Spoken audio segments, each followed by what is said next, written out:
Hello guys, कैसे हैं आप सब। आपको थंबनेल से पता लग ही गया होगा कि इस वीडियो में आपको क्या मिलने वाला है। जी हाँ, इस वीडियो में मिलने वाले हैं आपको वो 5 क्वेश्चन, वो 5 इंपॉर्टेंट क्वेश्चन जो आपको कर लेने चाहिए अपने एग्जाम में जाने से पहले। पर बेटा, यहां पर मैं आपसे पहले 3 बातें बोलना चाहूंगा। सबसे पहली बात ये कि आपको कभी भी पेपर के लिए सिलेक्टिव नहीं होना है। मैं ये मानकर चल रहा हूं कि आप पूरा का पूरा ब्रांच अकाउंटिंग रिवाइज कर चुके हो और उसके बाद अपनी फाइनल रिवीजन के लिए यानी कि फाइनल टचअप देने के लिए आप ये 5 क्वेश्चंस देख रहे हो। हाँ, ये जरूर कहना चाहूंगा कि ये 5 क्वेश्चंस जो हैं वो पूरे ब्रांच अकाउंटिंग के आपको सारे कॉन्सेप्ट्स रिवाइज करवा देगा। दूसरी बात, अगर आपने ब्रांच अकाउंटिंग के कॉन्सेप्ट्स का रिवीजन वीडियो अभी तक नहीं देखा है तो मैंने डिस्क्रिप्शन में उसका लिंक दे दिया है, आप उसके थ्रू उसको रिवाइज कर सकते हो। तीसरी मोस्ट इंपॉर्टेंट बात, अगर आपको ये जो 5 क्वेश्चंस मैंने करवाए हैं इसका पीडीएफ चाहिए विद सॉल्यूशंस, जो मैंने आपको अभी वीडियो में पता लग जाएगा, तो उसका भी मैंने टेलीग्राम लिंक आपको डिस्क्रिप्शन में दे दिया है। आप वहां से जाके इसको डाउनलोड कर सकते हैं। तो चलिए विदाउट वेस्टिंग टाइम शुरुआत करते हैं अपने 5 वो टॉप इंपॉर्टेंट क्वेश्चंस जो हमारे को एग्जाम से पहले करने हैं ब्रांच अकाउंटिंग के। तो चलिए गाइस, शुरू करते हैं आज का ये वीडियो। मैं पहले ये बात बोल चुका हूं और दोबारा ये बात बोल रहा हूं कि ये टॉप 5 क्वेश्चन का मतलब ये नहीं है कि यही क्वेश्चंस पेपर में आने वाले हैं। मेरे कहने का मतलब सिर्फ ये है कि पेपर में जाने से पहले अगर आप ये 5 क्वेश्चंस ढंग से देख लेते हैं तो पेपर में जो भी क्वेश्चन आएगा उसको करना आपके लिए थोड़ा सा इजी हो जाएगा। तो चलिए शुरुआत करते हैं। सबसे पहला क्वेश्चन है हमारा स्टॉक एंड डेटर मेथड का। अब मुझे कैसे पता लगा कि ये स्टॉक एंड डेटर मेथड का है, तो यहां पर लिखा है प्रिपेयर नेसेसरी लेजर अकाउंट्स। जब भी वो अकाउंट्स या लेजर्स की बात करता है तो इसका मतलब हमारे को मल्टीपल लेजर्स बनाने हैं और multiple ledger stock and debtor method में बनते हैं। पर सर आपको कैसे पता लगा कि ये डिपेंडेंट मेथड का है, यानी कि ये डिपेंडेंट ब्रांच है? तो सिंपल सी बात है, यहां पे लिखा हुआ है इन दी बुक्स ऑफ हेड ऑफिस। अगर इन दी बुक्स ऑफ हेड ऑफिस लिखा है इसका मतलब ये कौन सी ब्रांच है? डिपेंडेंट ब्रांच है, राइट। तो चलिए जी, क्वेश्चन क्या कहता है? क्वेश्चन कहता है Lal and company Jaipur has a branch in Patna to which the goods were sent 20% above cost, यानी कि 20% अबव कॉस्ट पे गुड्स भेजे जाते हैं। 20% अबव कॉस्ट का मतलब ये हो गया कि अगर आपको सेलिंग प्राइस दे रखा है तो उसका 20/120 करेंगे और अगर कॉस्ट प्राइस दे रखा है तो उसका 20/100 करेंगे। 20/120 से भी प्रॉफिट आएगा और 20/100 से भी प्रॉफिट आएगा। फर्क सिर्फ इस बात का है कि अगर कॉस्ट का होगा तो डायरेक्टली 20/100 हो जाएगा और सेलिंग प्राइस का होगा तो 20/120 हो जाएगा। ब्रांच कैश और क्रेडिट दोनों सेल्स करता है। ब्रांच के एक्सपेंसेस हेड ऑफिस पे करता है and the branch has to remit all the cash received into the bank account of the head office, यानी कि ब्रांच को जितना भी कैश मिलता है वो सारा का सारा उसने किसको देना होता है? हेड ऑफिस को देना होता है। दैट मींस यहां से बात क्लियर हो जाती है कि यहां पर जो ब्रांच का कैश का बैलेंस होगा वो जीरो हो जाएगा। क्यों जीरो हो जाएगा? क्योंकि ब्रांच अपने पास कोई कैश रखता ही नहीं है। Branch does not maintain any books of accounts, branch कोई भी बुक्स ऑफ अकाउंट्स मेंटेन नहीं करता। इसका मतलब सिंपल सी बात है कि हेड ऑफिस की बुक्स में ब्रांच में बुक्स मेंटेन होंगे, दैट मींस ये डिपेंडेंट ब्रांच है। But sends monthly returns to the head office, और मंथली रिटर्न हेड ऑफिस को भेजता है। ये उसने रिटर्न्स में भेजा हुआ है, डिटेल्स भेजी हुई है। आइए इनके इफेक्ट देखते हैं क्या होगा। सबसे पहला, goods receive from head office, यानी कि गुड्स कितने हेड ऑफिस को भेजे हैं, बेसिकली ब्रांच को कितने गुड्स भेजे गए हैं। तो यहां पे अब क्या होगा, यहां पर ये इनवॉइस प्राइस पे दे रखा है, दैट मींस ये ऑलरेडी सेलिंग प्राइस यानी इनवॉइस प्राइस पे है। ठीक है, यहां पर मैंने आपको सेल्स प्राइस बोला था, सेल्स प्राइस के बदले आप इनवॉइस प्राइस कर लीजिए, बढ़िया रहेगा। डन। अब क्या कहते हैं जी, goods receive from head office, यानी कि ब्रांच को कितने के गुड्स भेजे हैं। तो इस केस में एंट्री के पास होती है, ब्रांच स्टॉक अकाउंट डेबिट हो जाता है और goods send to branch credit हो जाता है। तो 4/20 जो है वो ब्रांच स्टॉक अकाउंट में जाकर डेबिट हो जाएगा, 4/20 ब्रांच स्टॉक अकाउंट में डेबिट हो जाएगा और गुड्स सेंड टू ब्रांच के अकाउंट में जाकर क्रेडिट हो जाएगा। यहां पे गुड्स सेंड टू ब्रांच का अकाउंट नहीं बना हुआ, चलिए हम यहां पे एक छोटा सा अकाउंट बना देते हैं। ये रहा हमारा goods send to branch account. ठीक है जी, तो गुड्स सेंड टू ब्रांच में क्रेडिट साइड पे आ जाएगा बाय ब्रांच स्टॉक अकाउंट 4/20। पर क्योंकि ये 4/20 सेलिंग प्राइस यानी कि इनवॉइस प्राइस है तो हमें इसे करना पड़ेगा अनलोड। अनलोड कैसे करेंगे? 4/20 का हम 20/120 करेंगे। 4/20 का 20/120 यानी कि 1/6, 70,000 रुपए हो जाएगा। तो ये 70,000 रुपए से अनलोडिंग कहां पे होगी? गुड्स सेंड टू ब्रांच की डेबिट साइड पे आएगा, टू ब्रांच एडजस्टमेंट अकाउंट 70,000 रुपए से, और ब्रांच एडजस्टमेंट अकाउंट में क्रेडिट साइड पे आएगा। ये रहा ब्रांच एडजस्टमेंट अकाउंट में क्रेडिट साइड पे 70,000 रुपए। ये हो गई अनलोडिंग, राइट। चलिए जी, सेकंड क्या कहता है जी, इसके बाद कहता है goods return to the head office at invoice price. Head office को गुड्स रिटर्न करें इनवॉइस प्राइस पे, यानी कि यही एंट्री रिवर्स हो जाएगी। ब्रांच स्टॉक अकाउंट में क्रेडिट साइड पे आएगा, ब्रांच स्टॉक अकाउंट में क्रेडिट साइड पे आ गया और गुड्स सेंड टू ब्रांच की डेबिट साइड पे आ जाएगा, टू ब्रांच स्टॉक अकाउंट 30,000 रुपए, टू ब्रांच स्टॉक अकाउंट 30,000। अब इसकी भी अनलोडिंग होगी तो क्रेडिट साइड पे आ जाएगा बाय ब्रांच एडजस्टमेंट अकाउंट 30,000 का 120 बाय 120 यानी कि 5,000 रुपए। और ब्रांच एडजस्टमेंट अकाउंट में डेबिट साइड पे आ जाएगा, ये रहा हमारा ब्रांच एडजस्टमेंट अकाउंट, इसकी डेबिट साइड पे आ गया जो हमारे पास गुड्स रिटर्न आए हैं यानी कि गुड्स सेंड टू ब्रांच हो गया 5,000 रुपए से। डन है। अगली बात, अगली एंट्री क्या कहती है जी, कैश सेल्स और क्रेडिट सेल्स। अब कैश सेल्स कैश के अकाउंट में डेबिट होगी, क्रेडिट सेल्स डेटर के अकाउंट में डेबिट होगी और ये दोनों ब्रांच स्टॉक अकाउंट में क्रेडिट हो जाएगा। आइए चेक करते हैं, 92,500 और 3/12/500, ये रहा 92,500 और 3/12/500, राइट। और फिर ब्रांच डेटर्स अकाउंट में डेबिट हो गया 3/12/500 और ब्रांच कैश अकाउंट में डेबिट हो जाएगा branch cash, branch cash, branch cash. Okay, so branch cash account भी नहीं बना हुआ क्योंकि वो रेमिटेंसेस सारी दे देता है। ये लो बेटा, आपके लिए मैंने यहां पे ब्रांच कैश अकाउंट भी बना दिया, ब्रांच कैश अकाउंट। तो ब्रांच कैश की डेबिट साइड पे आ जाएगा टू सेल्स अकाउंट 92,500। डन है जी। इसके बाद हम आगे बढ़े, इसके बाद ये कहता है stock at branch at invoice price, यानी ये ओपनिंग स्टॉक दे रखा है, ओपनिंग स्टॉक 36,000 दिया इनवॉइस प्राइस पे, तो ब्रांच स्टॉक अकाउंट में डेबिट साइड पे आ जाएगा 36,000 रुपए और इसकी अनलोडिंग यानी कि 20/120 यानी कि 6,000 रुपए वो आ जाएगी ब्रांच एडजस्टमेंट अकाउंट में क्रेडिट साइड पे। सिंपल सी एक बात मैंने आपको हमेशा से बताई है कि अगर स्टॉक डेबिट साइड पे आया तो उसकी अनलोडिंग क्रेडिट साइड पे हो गई। डन। इसके बाद हमें क्वेश्चन में क्या दिया है, डेटर्स दे रखे हैं, ओपनिंग डेटर्स पटना ब्रांच में 48,000 के, तो डेटर्स की डेबिट साइड पे आ जाएगा, डेटर्स की डेबिट साइड पे आ जाएगा 48,000 बैलेंस बीडी। ये राजी, डन हो गई बात। देन इसके बाद cash receive from debtors, cash के अकाउंट में डेबिट हो जाएगा और डेटर्स के अकाउंट में क्रेडिट हो जाएगा, यानी कि कैश रिसीव फ्रॉम डेटर्स 2,19,000 रुपए, तो डेटर्स के अकाउंट में क्रेडिट साइड पे आ गया बाय कैश 2,19 और कैश जो कि मैंने आपके लिए बनाया यहां पे डेबिट साइड पे आ जाएगा टू डेटर्स 2,19,000 रुपए। डन है जी। देन इसके बाद कहता है जी discount allowed to debtors, debtors को डिस्काउंट दिया 3750, डेटर्स में क्रेडिट हो जाएगा और एक्सपेंस के अकाउंट में डेबिट हो जाएगा। सेम बैड डेट्स भी डेटर्स के अकाउंट में क्रेडिट और एक्सपेंस के अकाउंट में डेबिट हो जाएगा। आइए चेक करते हैं 3750 और 2750। डेटर्स के अकाउंट में क्रेडिट 3750 2750 और एक्सपेंस के अकाउंट में डेबिट 3750 2750। डन है जी। इसके बाद goods returned by customer at Patna branch, goods returned आए हैं यानी कि गुड्स वापस आए हैं तो सेल रिटर्न हो गई, डेटर्स में क्रेडिट और सेल्स में से माइनस 7,000 रुपए। तो देखिए ये सेल्स में से 7,000 रुपए माइनस हो रखे हैं, हम चाहें तो सेल रिटर्न को डेबिट साइड पे भी डिस्क्लोज कर सकते हैं और डेटर्स की क्रेडिट साइड पे आ गया बाय सेल रिटर्न 7,000 रुपए। डन है जी। इसके बाद amount recovered from bad debts previously written off as bad, 500 रुपए बैड डेट्स रिकवर्ड हुए, 500 रुपए रिकवर हुए हैं तो कैश में डेबिट हो जाएगा 500 रुपए और पीएनएल अकाउंट की क्रेडिट साइड पे आ जाएगा। तो bad debts recovered directly PNL की क्रेडिट साइड पे आ गया और कैश की डेबिट साइड पे आ जाएगा बैड डेट्स रिकवर्ड 500 रुपए। डन है जी। देन इसके बाद rent rate and taxes at branch, ये क्योंकि ब्रांच के सारे एक्सपेंसेस एचओ पे करता है तो सीधा एक्सपेंस के अकाउंट में डेबिट साइड पे ये तीनों की जगह आ जाएगा टू एचओ कैश, यानी कि 12,000, 36,000 और 4600 ये तीनों एचओ कैश के नाम से ब्रांच एक्सपेंस में डेबिट हो जाएंगे। ये देखिए जी ब्रांच एक्सपेंस में तीनों डेबिट हो गए। देन इसके बाद ये कह रहा है क्लोजिंग स्टॉक दे रखा आपको, लेकिन ये क्लोजिंग स्टॉक कॉस्ट प्राइस पे है। अब आपको ये बात पता है जब मैं पूरा क्वेश्चन इनवॉइस प्राइस पे कर रहा हूं तो मैं कॉस्ट पे रिकॉर्ड ही नहीं कर सकता। इन दैट केस मुझे 62,500 का 20%, 62,500 क्यों 20/100 क्यों कर रहे हैं सर? अभी तक तो आप 20/120 कर रहे थे क्योंकि वो इनवॉइस प्राइस था। इनवॉइस प्राइस का हम जब भी अनलोड करेंगे तो 20/120 कर रहे थे। अब कॉस्ट प्राइस का कर रहे हैं तो 20/100 करेंगे, 62,500 का 20/100 हो जाएगा 12,500, यानी कि 75,000 के गुड्स हो गए। तो यहां पर स्टॉक अकाउंट में क्रेडिट साइड पर आ गया 75,000 इनवॉइस प्राइस पे और इसकी अनलोडिंग ब्रांच एडजस्टमेंट अकाउंट में हो जाएगी 12,500 डेबिट साइड पे। डन हो गई जी बात।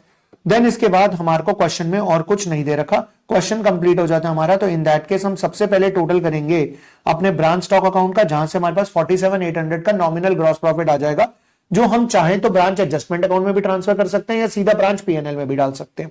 डन। देन इसके बाद ब्रांच डेटर अकाउंट में से हमारा बैलेंस सीडी निकल कर आ जाएगा। ब्रांच एक्सपेंस में जो भी टोटल आएगा वो हम पीएनएल की डेबिट साइड पे डाल देंगे, ये हमने पीएनएल की डेबिट साइड पे डाल दिया। यहां पर ब्रांच स्टॉक अकाउंट से प्रॉफिट आ गया और एक प्रॉफिट ब्रांच एडजस्टमेंट अकाउंट से आ जाएगा, यानी कि ब्रांच एडजस्टमेंट अकाउंट में जो भी हमारी बैलेंसिंग पर्ची होगी ये भी हम कहां ट्रांसफर कर देंगे? पीएनएल में ट्रांसफर कर देंगे। यहां से हमारे पास ब्रांच का पीएनएल का नेट प्रॉफिट निकल कर आ जाएगा। जो गुड्स सेंड टू ब्रांच है, इसका जो भी डिफरेंस आएगा, ये गुड्स सेंड टू ब्रांच का डिफरेंस हम ट्रांसफर कर देते हैं एचओ के ट्रेडिंग अकाउंट में, यानी यहां पे आ जाएगा एचओ का ट्रेडिंग अकाउंट, जो भी बैलेंसिंग फिगर बचेगी। और उसके बाद बच गया हमारा कैश अकाउंट, तो ये कैश हमने क्योंकि फुली रेमिट कर दिया है, तो यहां पे क्रेडिट साइड पे आ जाएगा by HO cash account. Perfect, ये भी बैलेंसिंग फिगर आ जाएगी। तो ये हमारा स्टॉक एंड डेटर मेथड का, मैं ये समझता हूं कि एक ऐसा क्वेश्चन है जिसके अंदर ऑलमोस्ट सारे कॉन्सेप्ट्स कवर हो जाते हैं। ठीक है जी। सो चलिए अब चलते हैं अपने क्वेश्चन नंबर 2 पे। सो क्वेश्चन नंबर 2 है अब हमारा, question number 2, wide spread invoices goods it's branch at cost plus 20%। Again cost होगा तो उसका 20/100, और अगर इनवॉइस प्राइस होगा तो उसका 20/120। Branch sells goods for cash as well as on credit. Branch अपने expenses meet out of the cash collected from its debtors and cash sales. इसका मतलब ब्रांच अपने एक्सपेंसेस खुद करता है and remits the balance of the head office cash to the head office after withholding 10,000, यानी कि 10,000 रुपए रोककर बाकी सारे पैसे वो हेड ऑफिस को दे देता है for meeting immediate requirements of cash, यानी कि जो उसको चाहिए होता है इसलिए वो 10,000 रुपए रख लेता है। On 31st March the assets in thousands, ये सब थाउजेंड्स में दे रखा है। ब्रांच का कैश 10,000 है, ट्रेड डेटर्स 384 है, स्टॉक इनवॉइस प्राइस पे 10,08,000 है, 1,08,000 है, फर्नीचर एंड फिटिंग्स में पड़े हैं 5 lakh. During the accounting year the invoice of the price goods dispatched by the head office to the branch is 1,32 lakh, यानी कि 1,32 लाख रुपए के गुड्स हमने ब्रांच को भेजे हैं। Out of the goods receive by branch send the goods head office at invoice 72,000, लेकिन उसने 72,000 के गुड्स ब्रांच ने हमें रिटर्न कर दिए। ये हमें बाकी ट्रांजेक्शंस दे रखी है, यानी कि cash cell, credit sale, cash collected, cash discount, return by customer, bad debts, expenses and all सब दे रखा है। ऑन 1 जनवरी ब्रांच ने परचेज किया 1 लाख रुपए का furniture which was made by the, payment किसने करी है? पेमेंट करी है एचओ ने। इसका मतलब एचओ ने ब्रांच को दिए होंगे, ब्रांच ने आगे पेमेंट कर दी होगी 1 लाख रुपए के फर्नीचर की। 31 मार्च को ब्रांच एक्सपेंसेस दे रखे हैं 6,000, जो कि आउटस्टैंडिंग है, यानी कि ये एक क्लोजिंग बैलेंस दे रखा है हमें। कैश इन हैंड में 10,000, ये भी क्लोजिंग बैलेंस दे रखा है। फर्नीचर में 16% का डिमिनिशिंग बैलेंस के हिसाब से डेप्रिसिएशन लगाना है।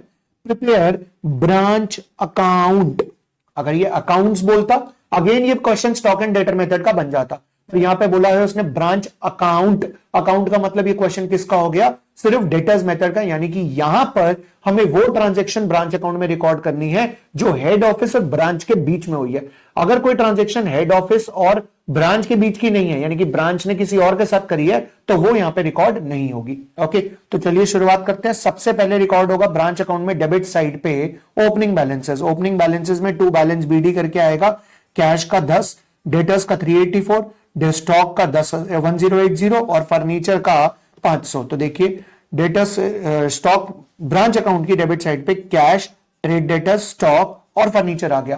पर स्टॉक लिखते लिखते आपके हाथ कांपने चाहिए, क्यों? क्योंकि ये स्टॉक जो है ये कौन से प्राइस पे है? इनवॉइस प्राइस पे। और अगर स्टॉक इनवॉइस प्राइस पे होता है तो हमें इसे करना पड़ता है अनलोड। अब 1080 को अनलोड करना है तो 1080 का 20/120 यानी कि 1/6 हो गया, तो 1080 का 1/6 हो जाएगा 18, राइट। अब 18 जो है वो या तो आप क्रेडिट साइड पे लिख दो, या फिर जब क्लोजिंग स्टॉक निकल कर आएगा तो हम उसका डिफरेंस भी रिकॉर्ड कर सकते हैं। ओके, चलिए जी। वैसे ये देखिए यहां पर 1080 का 1/6 180 जो है वो यहां पे क्रेडिट साइड पे लिख दिया। ओके, डन हो गई बात। स्टॉक को हमने अनलोड कर दिया। देन इसके बाद क्या कहता है? हमने गुड्स भेजे ब्रांच को, तो ये जब हमने गुड्स भेजे ब्रांच को, तो ये ब्रांच और मेरे बीच की बात है ना, तो मैं रिकॉर्ड करूंगा, यानी कि 1,32 लाख डेबिट साइड पे आ जाएगा। तो डेबिट साइड पे गुड्स सेंड टू ब्रांच आ गया 1,32 लाख। और क्योंकि ये भी लोडेड प्राइस है, ये भी इनवॉइस प्राइस पे भेजे हैं, तो इसका भी 1/6 20/120 करके क्रेडिट साइड पे आ जाएगा by goods send to branch 2188, right. इसके बाद उसने 72,000 के गुड्स हमें रिटर्न कर दिए, तो क्रेडिट साइड पे आ जाएगा by goods send to branch 72, और इस 72 का भी हम 20/120 करके डेबिट साइड पे इसको भी अनलोड करेंगे। वैसे उन्होंने यहां पे क्या किया? यहां पे सीधा ये 13,128 का कर दिया, यानी कि 13,200 में से 72 माइनस करके कर दिया। तो आप ऐसा भी कर सकते हो कि 13,200 का 1/6 क्रेडिट साइड पे लिख दो 2,200, और 72 का 1/6 जो है वो डेबिट साइड पे लिख दो 12। तो 2,200 और 12 का जो डिफरेंस होता है वो 2188 होता है, वो 2188 इन्होंने यहाँ पे क्रेडिट किया हुआ है। डन, हमारा सही है, कोई दिक्कत वाली बात नहीं है। देन इसके बाद ध्यान से सुनिएगा, ब्रांच ने कैश सेल करी, हम क्या करें? ब्रांच ने क्रेडिट सेल्स करी, हम क्या करें? यानी उसका हेड ऑफिस के साथ कोई लेना देना नहीं है। ब्रांच ने डेटर्स से कैश कलेक्ट किया, हम क्या करें? ब्रांच ने डेटर्स को डिस्काउंट दिया, हमें कोई मतलब नहीं। ब्रांच के कस्टमर ने ब्रांच को रिटर्न किया, हमें कोई मतलब नहीं। ब्रांच के बैड डेट्स, हमें कोई मतलब नहीं। ब्रांच के एक्सपेंसेस ब्रांच ने पे करे, हमें इससे भी कोई मतलब नहीं है। तो देखा जाए तो हमें यहां तक ये जो 5 बातें दी हैं, फिलहाल इनसे कोई मतलब नहीं है। क्यों मतलब नहीं है? क्योंकि ब्रांच ने ये ट्रांजेक्शन हमारे साथ यानी हेड ऑफिस के साथ नहीं करी है, बाहर किसी और पार्टी के साथ करी है। इसके बाद ये क्या कहता है, ब्रांच ने 1 लाख रुपए का फर्नीचर खरीदा जिसके पैसे एचओ ने उसको दिए थे, यानी कि एचओ ने 1 लाख रुपए के फर्नीचर के पैसे दिए थे, तो डेबिट साइड पे आ गया टू बैंक अकाउंट 1 लाख रुपए। ठीक है जी। देन इसके बाद वो ये कहता है कि क्रेडिट साइड आपके 6,000 रुपए आउटस्टैंडिंग है, ब्रांच एक्सपेंसेस आउटस्टैंडिंग। तो ब्रांच एक्सपेंस आउटस्टैंडिंग है तो ये लाइबिलिटी का क्लोजिंग बैलेंस है। लाइबिलिटी का क्लोजिंग बैलेंस डेबिट साइड पे आ जाएगा, तो डेबिट साइड पर लाइबिलिटी का क्लोजिंग बैलेंस आ गया 6, बैलेंस सीडी। डन हो गई जी बात। देन इसके बाद कहता है फर्नीचर पर 16% का डिप्रिसिएशन लगाना है और कैश का क्लोजिंग बैलेंस 10 ही है। तो फर्नीचर था 100 का, 100 का 16% हो जाएगा 16, तो मतलब फर्नीचर का क्लोजिंग बैलेंस हमारे पास निकल कर आ जाएगा। अब फर्नीचर का क्लोजिंग बैलेंस हमें यहां पे रिकॉर्ड करना पड़ेगा। फर्नीचर का हमारा क्लोजिंग बैलेंस जो होगा वो यहां क्रेडिट साइड पर आएगा। कितना आएगा यहाँ पे फर्नीचर का क्लोजिंग बैलेंस? यहां लिखा नहीं है, मैं लिख देता हूं। फर्नीचर का क्लोजिंग बैलेंस जो आएगा वो हो जाएगा हमारा 500 रुपए का फर्नीचर ओपनिंग में था, 100 रुपए का हमने खरीदा, यानी कि कितने का हो गया फर्नीचर? 600 का। और इस 600 के ऊपर हमें लगाना है 16% का डेप्रिसिएशन। तो 600 पे 16% का डेप्रिसिएशन लग जाएगा, यानी कि 600 का 16% हो गया 96। तो 600 माइनस 96। अच्छा, ये 100 रुपए का फर्नीचर हमने बीच में तो नहीं खरीदा ना, ये 100 रुपए का फर्नीचर हमने खरीदा है 1 जनवरी को, तो इसका मतलब इसके ऊपर डेप्रिसिएशन पूरे साल का नहीं लगेगा। 500 पे तो पूरे साल का लगेगा, पर इस 600 पे 3 महीने का लगेगा। तो 500 पे पूरे साल का हो जाएगा डेप्रिसिएशन 16%, 80 रुपए। ठीक है जी। और 100 रुपए का 16% नहीं लगेगा, 100 का सिर्फ 4% लगेगा, यानी कि 4 रुपए। तो ये हो गया 516। इसका मतलब हमारे पास फर्नीचर की क्लोजिंग वैल्यू यहां पर आएगी 516। ठीक है जी। और कैश की क्लोजिंग वैल्यू हमें दे रखी है 10, तो कैश आ गया क्लोजिंग बैलेंस 10। डन। अब सवाल इस बात का आया कि ओपनिंग बैलेंस में हमारे पास डेटर भी थे, हमारे पास स्टॉक भी था। नाउ डेटर्स और स्टॉक दोनों का हमें क्लोजिंग बैलेंस नहीं दे रखा क्वेश्चन के अंदर, क्वेश्चन में नहीं दे रखा। तो इसका मतलब हमें क्या करना पड़ेगा, हमें डेटर्स और स्टॉक का क्लोजिंग बैलेंस निकालना पड़ेगा। दूसरी बात ये हो गई कि दूसरी बात ये कि हमने एचओ को कितना कैश रेमिट किया, ये भी हमें क्वेश्चन में नहीं गिवन है, तो वो भी हमें निकालना पड़ेगा। यानी कि हमें यहां पर 3 वर्किंग नोट बनाने पड़ेंगे, एक क्लोजिंग स्टॉक निकालने के लिए, दूसरा हमें निकालना पड़ेगा कि हमने कितना हमने कैश दिया किसको, एचओ को, और तीसरा हमें यहां पर डेटर्स का क्लोजिंग बैलेंस निकालना पड़ेगा। सबसे पहले मैं आपको कैश के बारे में बताता हूं, देखिए ध्यान से। ये मैं आपको कैश का अकाउंट बनाकर दिखा रहा हूं, ये मेमोरेंडम कैश अकाउंट बनेगा वर्किंग नोट में। कैश का ओपनिंग बैलेंस था 10, कैश सेल्स करी हमने 9700 की, तो सेल्स करी 9700 की। कैश कलेक्ट किया हमने ब्रांच क्रेडिटर्स से 2842 का, यानी कि डेटर्स से हमने कैश कलेक्ट किया 2842 का। ओके जी। इसके बाद हमने एक्सपेंसेस पे करे हमने 842 के हमने एक्सपेंसेस पे करे। एंड देन इसके बाद बैलेंस सीडी बच गया मेरे पास यहां पे 10 रुपए का। ओके। अब अगर मैं टोटल की बात करूं तो यहां पर मेरे पास आ जाएगा कि मैंने एचओ को कितना कैश पे किया, जो कि आएगा 10 plus 9700 plus 2842 plus minus 842 minus 10, तो यानी कि 11,700 रुपए आ जाएगा जो मैंने एचओ को कैश पे किया। तो क्रेडिट साइड पे यहां पे रेमिटेंस आ जाएगी 11,700 की। ये तो मैंने आपको बता दिया कि कैसे हम कैश का बैलेंस निकालेंगे, राइट। इसके बाद बारी आ गई डेटर्स का, कि भाई डेटर्स का बैलेंस कैसे निकलेगा, क्लोजिंग बैलेंस। तो डेटर्स के क्लोजिंग बैलेंस का बड़ा सिंपल सा हिसाब है। लो जी, हमने एक डेटर्स का अकाउंट भी बना दिया। इसका ओपनिंग बैलेंस, डेटर का हमारे को ओपनिंग बैलेंस गिवन था 384। डेटर्स को हमने सेल्स करी 3140 की, सेल्स करी 3140 की। देन इसके बाद कैश कलेक्ट किया 2842, कैश कलेक्ट किया 2842। देन इसके बाद डिस्काउंट दिया 58 का, डिस्काउंट है 58 का। रिटर्न कर दिया उन्होंने 102, रिटर्न कर दिए 102। बैड डेट्स हो गए उनके 37 के। अब मैंने इसका टोटल किया तो ये टोटल कितना आ जाएगा 384 384 plus 3140 minus 2842 minus 58 minus 102 minus 37, तो ये मेरे पास 485 का क्लोजिंग बैलेंस आ गया। तो ये देखिए कैश का, डेटर्स का क्लोजिंग बैलेंस 485 आ गया। अब मैंने आपको बताना है किस चीज का, सिर्फ स्टॉक का। एंड स्टॉक का इज वेरी सिंपल, स्टॉक का भी ध्यान से अगर आप सुनेंगे पहली बारी में बात समझ आ जाएगी। तो देखो जी, स्टॉक का ओपनिंग बैलेंस था 1080 कैलकुलेटर हाथ में रखना। इसके बाद हमने गुड्स भेजे थे 1,32,00,000 के, यानी कि 13,200, इसमें प्लस कर दिया। इसके बाद 72,000 के रिटर्न आ गए, हमने इसमें से 72 माइनस कर दिया। ठीक है जी, यानी कि उसके पास 14,208 के गुड्स पहुंच गए थे, जिसमें से उसने सेल करी है 9700 और 3140, माइनस कर दिया 9700 और 3140, और उसके पास भी सेल रिटर्न आई थी। सेल रिटर्न कितनी आई थी? 102 की, तो ये 102 वापस प्लस हो गया। तो इसका मतलब हमारे पास 1470 का स्टॉक बचेगा। तो ये देखिए 1470 हमें दे रखा है, राइट। एक बार मैं फिर दोबारा बता रहा हूं मैंने क्या किया। मैंने सबसे पहले 1080 का ओपनिंग स्टॉक था, ये प्लस करा, 13,200 ये प्लस करा, 72 ये माइनस कर दिया, जो सेल्स हो गई वो माइनस कर दी, और सेल रिटर्न वापस प्लस कर लिया क्योंकि उससे गुड्स वापस आ गए।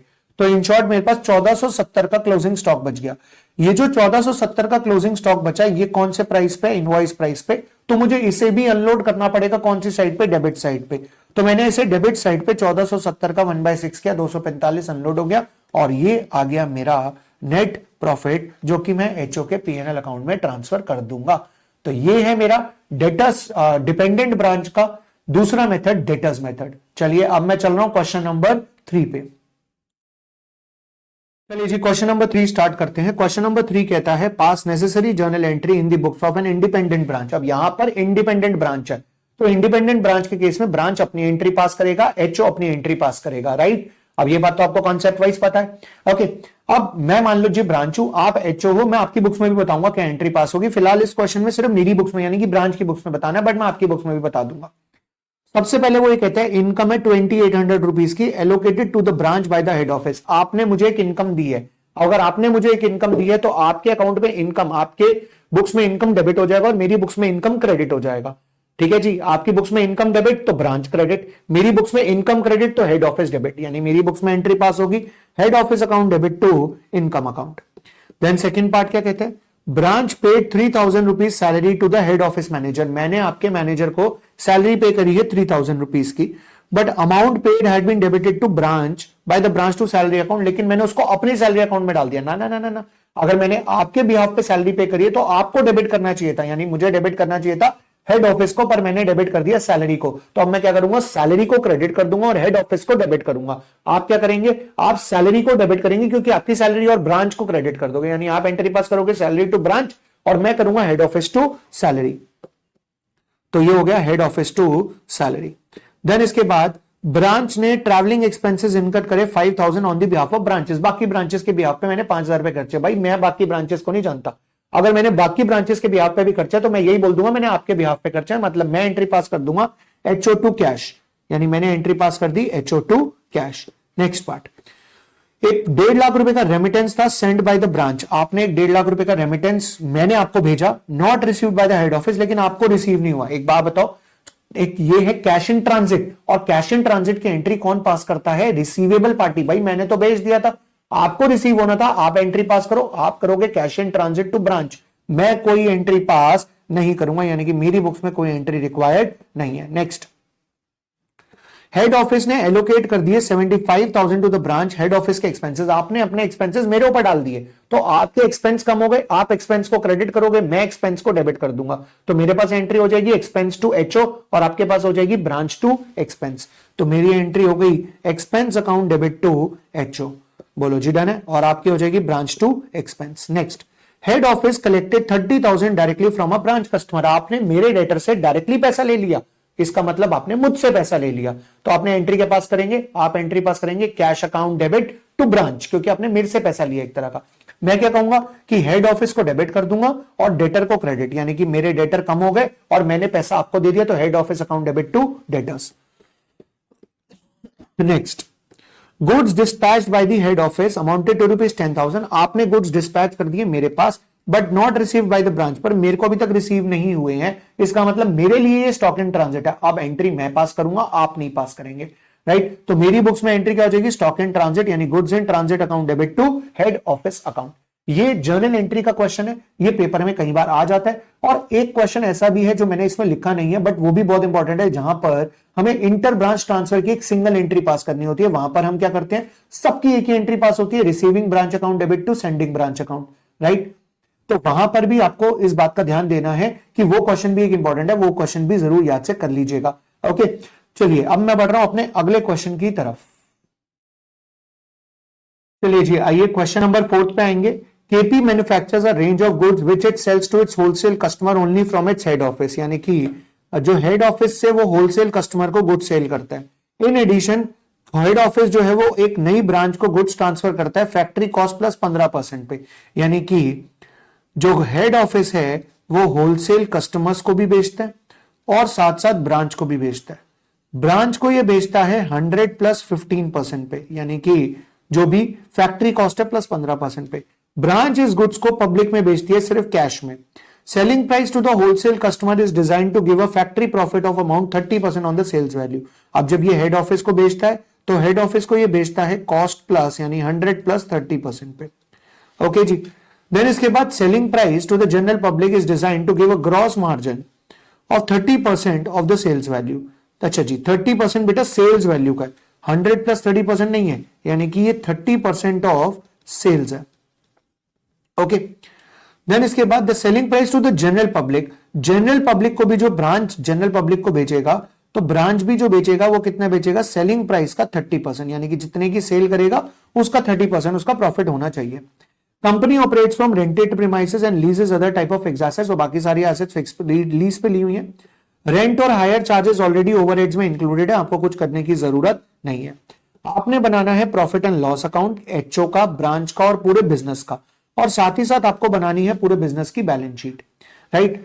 देखो जी, सबसे पहली बात हमें यह ध्यान में रखनी होती है कि यहां पर हमें जो नीचे ये एडजस्टमेंट दी है, हमें सबसे पहले क्या देखना है, दो ध्यान से सुनना।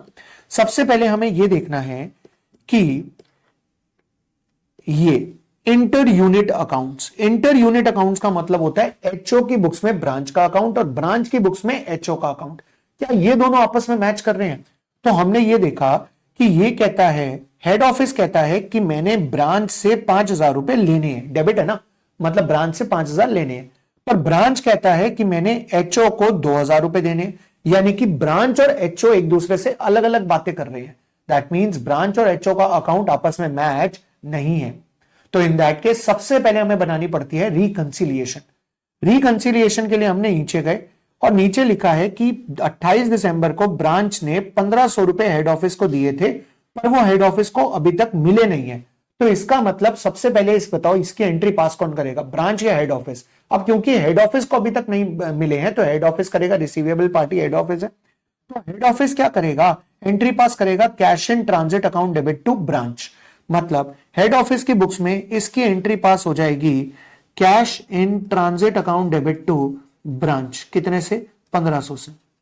इससे क्या होगा जी, हेड ऑफिस की बुक्स में डेबिट साइड पे आ जाएगा कैश इन ट्रांजिट, और कैश इन ट्रांजिट 1,500 रुपए यहां पर आ जाएंगे।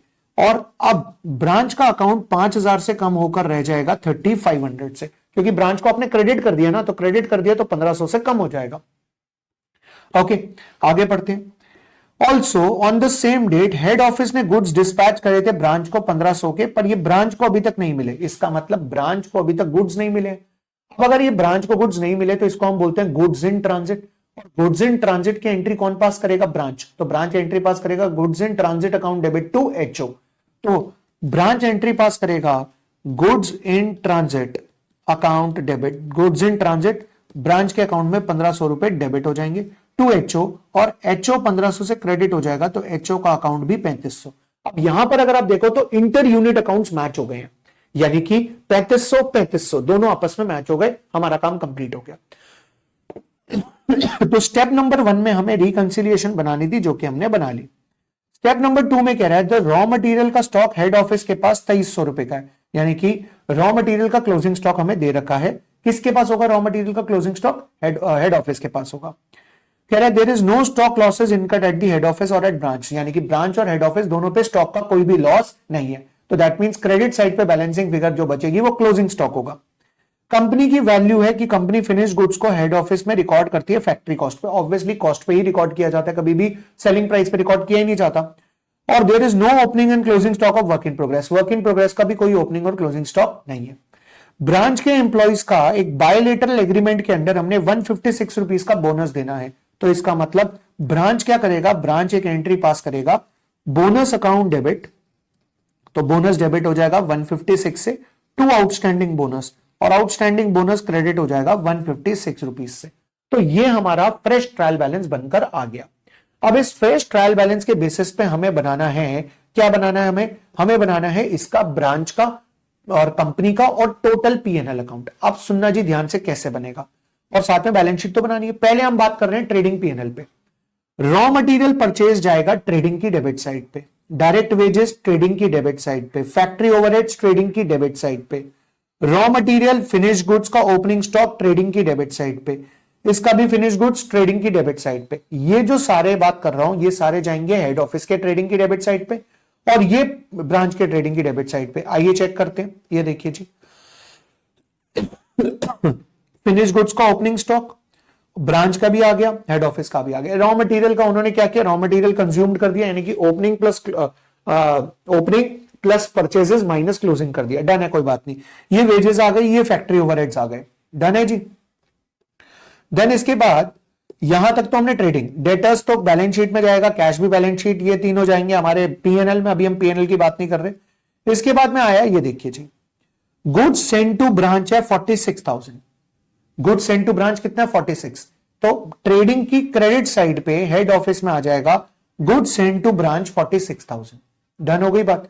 और गुड्स रिसीव फ्रॉम एचओ है 44,500, पता है 44,500 क्यों, क्योंकि 1,500 रुपए के अभी भी ट्रांजिट में है, तो हम क्या करेंगे ये 1,500 इसमें ऐड करके 46,000 से goods from HO debit side पे दिखा देंगे, ये 46,000 गुड्स फ्रॉम एचओ आ गया, डन हो गई जी बात यहां तक। Now the point is, question में हमें सेल्स दे रखी है, आइए सेल्स देखते हैं। ये रही सेल्स, 2 लाख की सेल्स और 65,200 की सेल्स, ये 2 लाख की सेल्स और 65,200 की सेल्स एचओ के अकाउंट में और ब्रांच के अकाउंट में आ गई।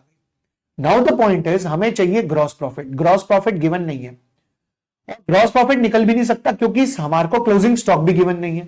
अब दोनों में से एक ही बैलेंसिंग करके आ सकता है।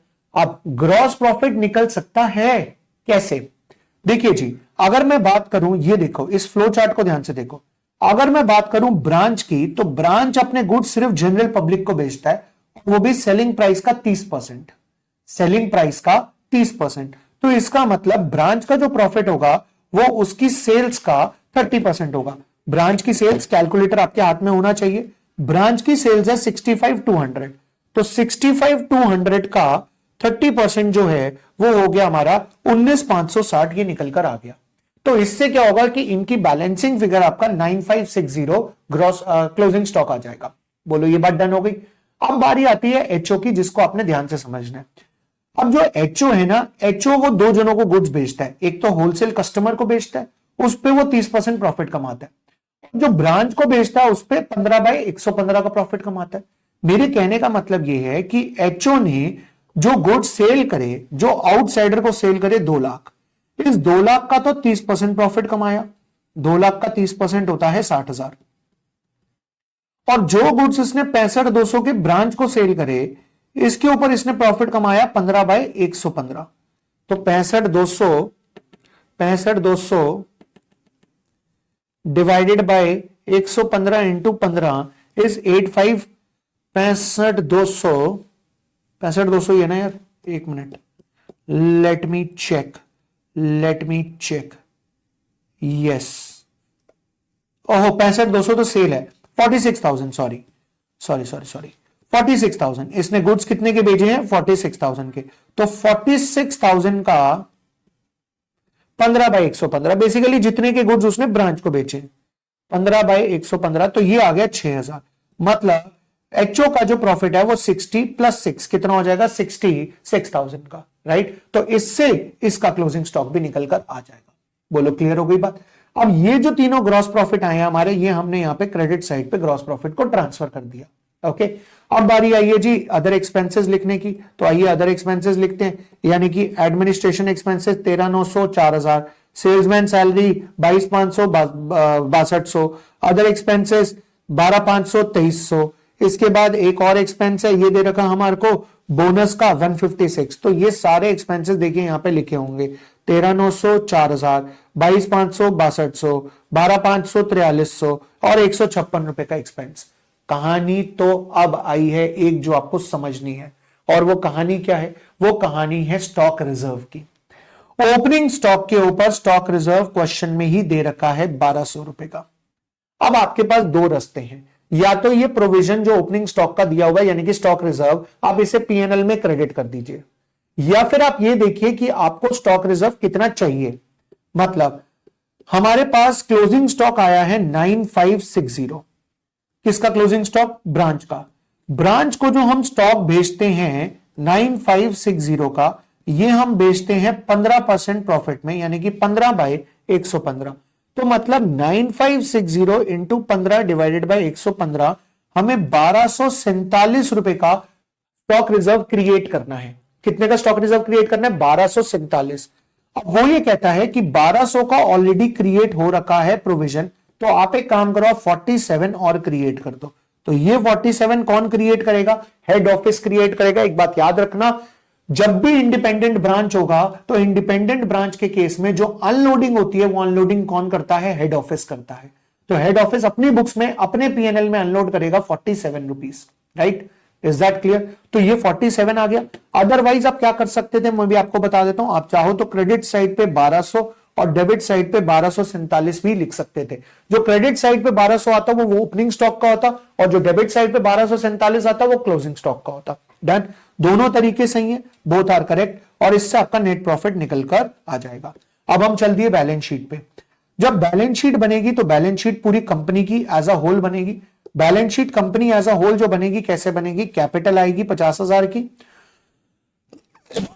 क्रेडिटर्स आएंगे 13,000 के, ठीक है जी, कैपिटल आ गई 50,000 की, क्रेडिटर्स आ गए 13,000 के, दोनों प्रॉफिट्स इसके अंदर ऐड हो जाएंगे यानी कि 23,957 के, आउटस्टैंडिंग बोनस आ जाएगा, ठीक है जी, और एचओ का अकाउंट और वो सारे अकाउंट आपस में क्या हो जाएंगे? कैंसिल हो जाएंगे, वो सब कुछ नहीं आएगा। एसेट साइड पे क्या आएगा? आपकी रॉ मटेरियल के, वर्क के और फिनिश गुड्स का क्लोजिंग स्टॉक आएगा। क्लोजिंग स्टॉक में से आपका 1247 माइनस हो जाएगा स्टॉक रिजर्व का। देन आपके डेटर्स आएंगे और कैश आएगा। इन शॉर्ट ये आपकी शॉर्ट में बैलेंस शीट बन जाएगी। तो एक बात आपको याद रखनी है, और वो बात क्या है? वो बात यह है कि अनलोडिंग जो होगी इंडिपेंडेंट ब्रांच के केस में वो कभी भी ब्रांच की बुक्स में नहीं होगी। अनलोडिंग किसकी बुक्स में होगी? हेड ऑफिस की बुक्स में। और हेड ऑफिस भी जो अनलोडिंग करेगा वो अपने पीएनएल में करेगा, और वो कब करेगा अपने पीएनएल में? जब वो अपना पीएनएल बना रहा होगा, और वो सिर्फ ओपनिंग स्टॉक और क्लोजिंग स्टॉक की करेगा और किसी भी चीज की अनलोडिंग नहीं करेगा।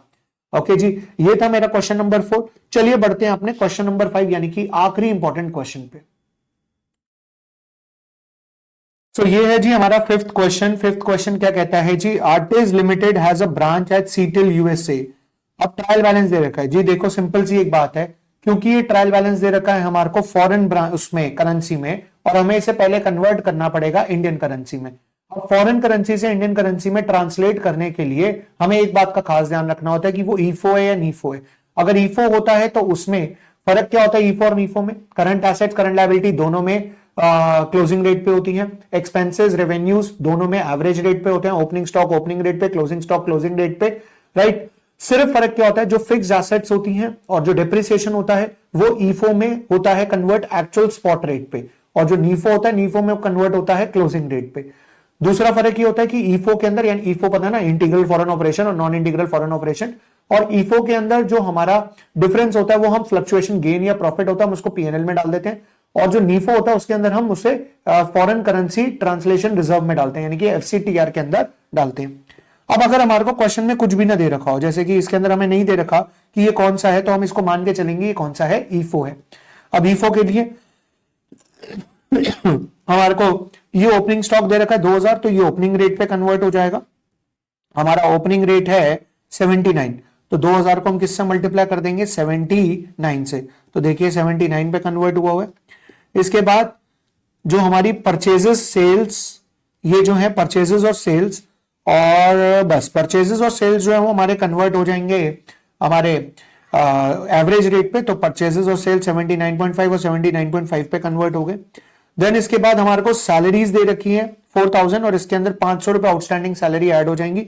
ये भी कन्वर्ट हो जाएगा हमारा 4500 रुपीज कन्वर्ट हो जाएगा एक्चुअल रेट पे, सॉरी एवरेज रेट पे। देन इसके बाद हमारे को डेटर्स और क्रेडिटर्स और कैश एट बैंक दिए हुए हैं। अब ये तीनों करंट एसेट्स और करंट लायबिलिटीज होते हैं। तो 2200, 1500, 800 ये कन्वर्ट होंगे क्लोजिंग रेट पे, और क्लोजिंग रेट हमें दे रखा है 83। तो debtors, creditors, cash at bank ये क्लोज हो गए क्लोजिंग रेट पे। अब क्योंकि आपने सैलरीज आउटस्टैंडिंग रिकॉर्ड करी तो उसे सैलरीज में प्लस कर दिया, तो सैलरीज आउटस्टैंडिंग हमें अलग से दिखाना पड़ेगा लायबिलिटी साइड पर, और वो करंट लायबिलिटी है तो वो भी क्लोजिंग रेट पे कन्वर्ट होगा। देन इसके बाद आपका जो गुड्स फ्रॉम एचओ है। अब देखो सिंपल सी एक बात है, ब्रांच को अगर गुड्स मिले हैं तो हेड ऑफिस ने भेजे हैं, तो ब्रांच के लिए अगर गुड्स फ्रॉम एचओ है तो हेड ऑफिस के लिए गुड्स सेंड टू ब्रांच होगा।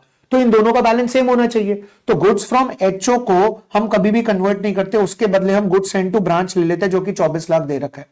सिमिलरली ब्रांच की बुक्स में अगर एचओ का अकाउंट है तो एचओ की बुक्स में ब्रांच का अकाउंट होगा। तो एचओ की बुक्स में ब्रांच का अकाउंट 21,90,000 रुपए से था, हमने वो उठा लिया। यानी कि यहां पर कन्वर्जन नहीं होगा, यहां पे एक्चुअल रेट पर गुड्स फ्रॉम एचओ को गिवन हो गया और ये भी गिवन हो गया। अब इन दोनों के बीच में जो भी डिफरेंस आएगा वो एक्सचेंज गेन या फिर एक्सचेंज लॉस हो जाएगा और उसे ट्रांसफर कर दिया जाएगा प्रॉफिट एंड लॉस अकाउंट के अंदर। तो ये जो हमारा है ये हमारा फॉरेन ब्रांच का केस है, जहां पर अगर ये नीफो होता, अब क्योंकि इस क्वेश्चन को फर्क नहीं पड़ रहा ईफो नीफो से, क्योंकि यहां पे फिक्स एसेट्स नहीं दे रखी, पर अगर यहां पे फिक्स एसेट्स दे रखी होती और वो ईफो होता तो हम उसे कन्वर्ट करते उसके स्पॉट रेट, यानी कि जिस रेट पर हमने फिक्स एसेट को खरीदा था, और उसके डेप्रिसिएशन को भी सेम रेट पे ही कन्वर्ट करते। लेकिन अगर ये नीफो होता तो फिक्स एसेट्स को भी कन्वर्ट करते हैं हम 83 के रेट पे।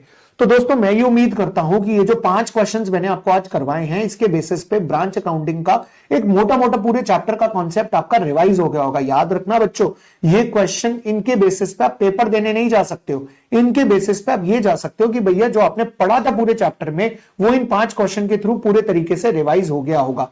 अगर आपको ये वीडियो अच्छा लगा हो तो कमेंट करके कमेंट जरूर बताना कि आपको ये वीडियो कैसा लगा, और हाँ अपने दोस्तों से इसे शेयर करें। और अगर आप इस चैनल पे नए हो तो सब्सक्राइब करना मत भूलना। मिलते हैं अगली वीडियो में, आज के लिए इतना ही, बाय बाय।